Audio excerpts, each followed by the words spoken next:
అక్షయ్ అయితే జాబ్ కోసం అని చెప్పేసి వెళ్తాడు కదా, అక్కడున్న లేడీ బాస్ అయితే పెళ్ళాన్ని తిట్టేవాడికి, పెళ్ళంతా గొడవ పడేవాళ్ళకి ఇక్కడ జాబ్ లేదు, నువ్వు పోరా బయటికి అని చెప్పేసి బాగా కోప్పట్టు నిన్నైతే అక్షయ్ అయితే చూస్తాడు కదా. ఇక అది చూసి అక్షయ్కి అయితే ఒక్కసారిగా కంగారు పడిపోతూ ఉంటాడు. అయినా కూడా సర్లే అనుకుంటూ ఇంటర్వ్యూ కోసం అయితే బాస్ క్యాబిన్కి అయితే వెళ్తాడనమాట. నా పేరు అక్షయ్ మేడం, ఇదిగో నా రెజ్యూమే అని చెప్పేసి ఇస్తాడు.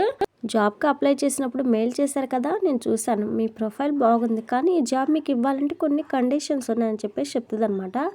ఏంట్రా బాబు ఆ కండిషన్ చెప్పేసి అక్షయ్ అయితే కంగారు పడతాడు. మీకు పిల్లి అయిందా అని చెప్పేసి అక్కడున్న మేడం అయితే అడగానే, పిల్లి ఏంటి మేడం అని చెప్పేసి అక్షయ్ అయితే ఒక్కసారిగా షాక్ అయిపోతాడు అనమాట. అదే షాదీ షాదీ, నాకు తెలుగు సరిగా రాదు అని చెప్పేసి అంటది అనమాట. ఓ పెళ్ళా, నాకు అయింది మేడం అని చెప్పేసి అంటాడు. నీ కుటుంబాన్ని ఎలా చూసుకుంటారని చెప్పేసి బాస్ అడగానే ఇక అక్షయ్ అయితే ఒక్కసారిగా ఫ్లాష్ బ్యాక్లోకి అయితే వెళ్ళిపోతాడనమాట. ఇక తమ్ముళ్ళ మీద చేసుకోవడం, రాజేంద్ర ప్రసాద్ ఆ పార్వతి మాట వినకపోవడం, అవనిని సూటి మోటి మాటలంటే ఇక ఇవన్నీ గుర్తు చేసుకుంటూ ఉంటాడు. వామ్మో అనుకొని పైకి మాత్రం నేను మా కుటుంబాన్ని చాలా బాగా చూసుకుంటాను మేడం అని చెప్పేసి ఇక చెప్తూ ఉంటాడనమాట. అందరూ ఇలాగే చెప్తారు, మీరు మీ వైఫ్తో ఎలా ఉంటారు, హ్యాపీగా ఉంటారా లేక గొడవలు పడుతుంటారా అని చెప్పేసి అడుగుతుందనమాట. అబ్బే లేదు మేడం, మా మధ్య గొడవలే ఉండవు, నిజం మేడం అని చెప్పేసి అంటాడు. పెళ్ళాన్ని గౌరవించిన వాళ్ళు పెళ్ళాంతో గొడవలు పడేవాళ్ళు నాకు నచ్చరు. ఎందుకంటే బంధాలను గౌరవించిన వాళ్ళకి బాధ్యతల మీద గౌరవం ఉండదు. జాబ్ అనేది బాధ్యత కదా, నీకు నీ వైఫ్కి మధ్య బాండింగ్ ఎలా ఉంటుంది, గుడ్ రిలేషనా లేక అడ్జస్ట్మెంట్ రిలేషన్ అని చెప్పేసి అడుగుతుందనమాట. Lovely and happy relation madam, నాకు నా వైఫ్ అంటే చాలా ఇష్టం, ఎంత ఇష్టం అంటే ఏ చిన్న పని మీద బయటికి వెళ్ళినా నా వైఫ్ నాకు ఎదురు రాకుండా వెళ్ళను మేడం అని చెప్పేసి అంటాడనమాట. నా భార్య అంటే నాకు అదృష్టం నాకు అని చెప్తూ ఉంటాడు అబద్ధాలు. మరి మీ పేరెంట్స్ని ఎలా చూసుకుంటారని చెప్పేసి అడగానే, అయ్యో పేరెంట్స్ అనేవాళ్ళు లేకపోతే మనం లేం కదా మేడం, వాళ్ళు మనకి దేవుళ్ళతో సమానం, వాళ్ళతో నేను చాలా ప్రేమగా ఉంటానని చెప్పేసి అంటాడనమాట. మీ డాడీతో ఎలా ఉంటారని చెప్పేసి అడిగేసరికి, మేడం మా నాన్నగారు నేను తండ్రి కొడుకులా కాకుండా క్లోజ్ ఫ్రెండ్స్లా ఉంటా అని చెప్పేసి ఇక అబద్ధాల మీద అబద్ధాలు చెప్తూనే ఉంటాడనమాట. ఇక లేడీ బాస్ అయితే, ఇక్కడ మీకు ఒక చిన్న ఇన్ఫర్మేషన్ చెప్పాలి, మీరు చెప్పింది నిజం కాదని తెలిస్తే ఎలాంటి ముందస్తు సమాచారం ఇవ్వకుండా మిమ్మల్ని జాబ్ నుంచి తీసేస్తానని చెప్పేసి ఆవిడైతే చెప్తుంది అనమాట. అలాంటిది ఏం లేదు మేడం, మాది చాలా మంచి ఫ్యామిలీ, హ్యాపీ ఫ్యామిలీ, మా ఫ్యామిలీ లైఫ్ ఈజ్ బ్యూటిఫుల్గా ఉంటుంది మేడం అని చెప్పేసి చెప్తాడనమాట. నాకు ఒక చిన్న డౌట్ మేడం, నా జాబ్ గురించి కాకుండా పర్సనల్ విషయాలు ఎందుకు అడుగుతున్నారు అని చెప్పేసి అడుగుతాడనమాట. ఎందుకంటే నాకు ప్రొఫెషనల్ వాల్యూస్ కన్నా మానవ సంబంధాలు ముఖ్యం. మంచి జాబ్ మంచి శాలరీ ఉంటే మనం మాత్రమే బాగుంటాం. అదే ఫ్యామిలీస్ బాగుంటే సొసైటీ బాగుంటుంది, సొసైటీ బాగుంటే దేశం బాగుంటుంది, దేశం బాగుంటే ఈ ప్రపంచమే బాగుంటుంది, అవునా అని చెప్పేసి బాస్ అయితే అడుగుతుందనమాట. ఇక ఆ మాట వినగానే అక్షయ్కి అయితే ఓ అమ్మ ఎందుకులే ఈ జాబ్ అని చెప్పేసి పైకి లేస్తాడు. ఇక ఎంతలో రాజేంద్ర ప్రసాద్ అన్న మాటలు అయితే గుర్తొస్తాయి అన్నమాట. రే అక్షయ్, ఆరాధ్యకి స్కూల్ ఫీజు కట్టమని అడుగుతున్నారా, ఎప్పుడు కడతా అని చెప్పేసి అడగగానే నేనా అని చెప్పేసి అక్షయ్ అయితే అంటాడు. మరి నువ్వు కాకపోతే నీ కూతురు స్కూల్ ఫీజు ఇంకెవరు కడతారా, పెళ్ళం పెట్టిన భోజనానికి కూడా పేయింగ్ గెస్ట్గా డబ్బులు ఇస్తానని చెప్పిన వాడివి, కూతురు ఫీజులకి పుస్తకాలకు డబ్బులు ఇవ్వాలని తెలీదా, నీకు నీ కూతురు కావాలని కోర్టుకు వెళ్ళిన వాడివి, నీ కూతురికి సంబంధించిన బాధ్యతను నెరవేర్చాలని మాత్రం తెలీదా, పోనీ ఇవ్వలేనని చెప్పు, నేను అవనేనో కడతా అని చెప్పేసి రాజేంద్ర ప్రసాద్ అయితే అనగానే, అవసరం లేదు నేనే పే చేస్తాను, 2-3 రోజుల్లో స్కూల్కి వెళ్ళి పే చేస్తానని చెప్పేసి అక్షయ్ అయితే చెప్తాడనమాట. ఇక ఆ విషయం గుర్తుకు రాగానే అక్షయ్ అయితే తగ్గుతాడు.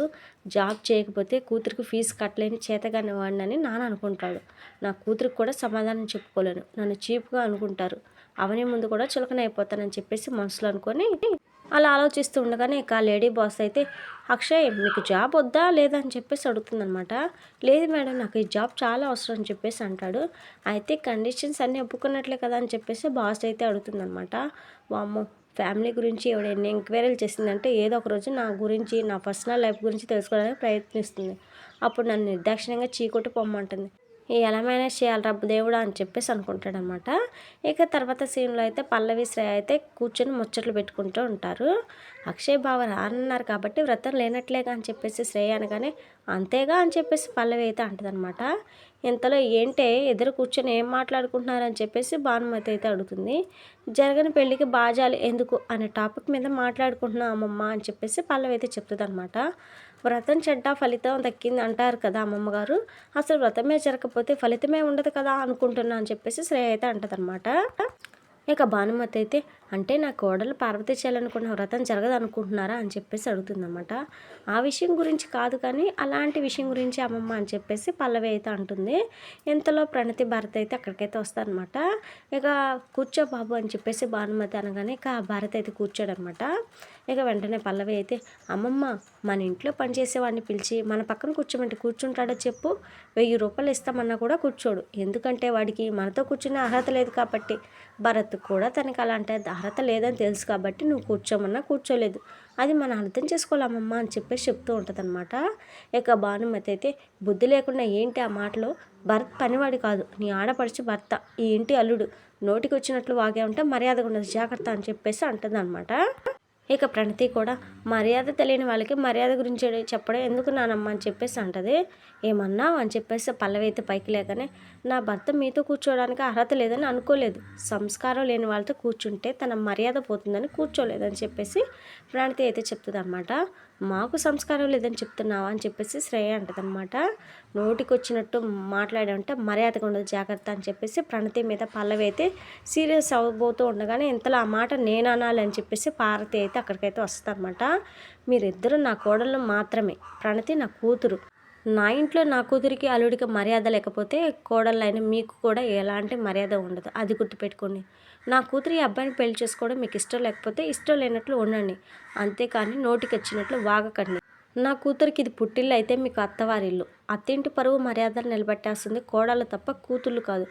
ఆలోచన లేకుండా ప్రవర్తిస్తున్నారేంటి మీరు అని చెప్పేసి ఇక దుమ్ము దులిపేస్తుంది అనమాట. ఇంతలో ఏంటి అందరూ అలా ఉన్నారు, ఏమైందని చెప్పేసి భారత శ్రేఖర్ అయితే వస్తారు.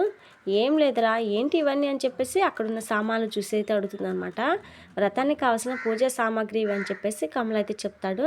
అంటే మీ అన్నయ్య వస్తానన్నాడా, మీరు వెళ్ళి మాట్లాడిన తర్వాత రావడానికి ఒప్పుకున్నాడా అని చెప్పేసి పార్వతి అయితే చాలా ఆశగా అడుగుతుందన్నమాట. మేము అన్నయ్యతో మాట్లాడామమ్మా, మేము ఎంత నచ్చ చెప్పినా కూడా అన్నయ్య రానన్నాడు అని చెప్పేసి కమల్ అయితే చెప్పగానే వాడు రాకపోతే అవని రాదు, అవని రాకపోతే అక్షయ్ మీ నాన్న కూడా రాడు, ఎవరు రానప్పుడు వ్రతం చేస్తే ఏం ఉపయోగం, ఇవన్నీ ఎందుకు అని చెప్పేసి పార్వతి అయితే అంటుందన్నమాట. అన్నయ్య రానని చెప్పాడు కానీ అవని వదిన మాత్రం అన్నయ్యని ఎలాగైనా ఒప్పించి తీసుకొస్తానని చెప్పిందమ్మా, వదిన మీద నాకు ఆ నమ్మకం ఉందని చెప్పేసి చెప్తారనమాట. ఆ మాటతో పార్వతి అయితే కొంచెం హ్యాపీగా ఫీల్ అవుతుంది. ఇక ప్రణతి అయితే అన్నయ్యకి నేనంటే ఎంతో ఇష్టం, నాన్న దగ్గర లేని స్వేచ్ఛ నాకు అక్షయ్ అన్నయ్య దగ్గర ఉండేది, నన్ను చాలా ప్రేమగా చూసుకునేవాడు, అలాంటి అన్నయ్య ఎందుకు ఇలా మారిపోయాడు అని చెప్పేసి బాధపడుతుంది అనమాట. ఇక తర్వాత సీన్లో రాజేంద్ర ప్రసాద్ అయితే ఆరు బయట కూర్చొని ఇక మనవరాలతో సరదాగా మాట్లాడుతూ ఉండగానే ఇక అవని అయితే వచ్చి మావయ్య గారు ఆయన ఇంకా రాలేదేంటి అని చెప్పేసి అడగానే వస్తాడులమ్మా ఎందుకంత టెన్షన్ అని చెప్పేసి అడుగుతాడనమాట. ఇక అవని అయితే పొరపాటున ఆయనకు ఉద్యోగం రాలేదంటే అందరి మీద ఉన్న కోపం నా మీద చూపిస్తారని చెప్పేసి అంటుందన్నమాట. ఇంతలో స్వీట్ బాక్స్ పట్టుకొని హ్యాపీగా వస్తాడు అక్షయ్. ఇక వచ్చి రాగానే కూతురుని తీసుకుని ముద్దాడి నోట్లో స్వీట్ పెడతాడనమాట. నీకు స్వీట్ ఎందుకు తెచ్చానో తెలుసా, ఈరోజు నేను ఇంటర్వ్యూకి వెళ్ళాను కదా, అందులో సెలెక్ట్ అయ్యాను.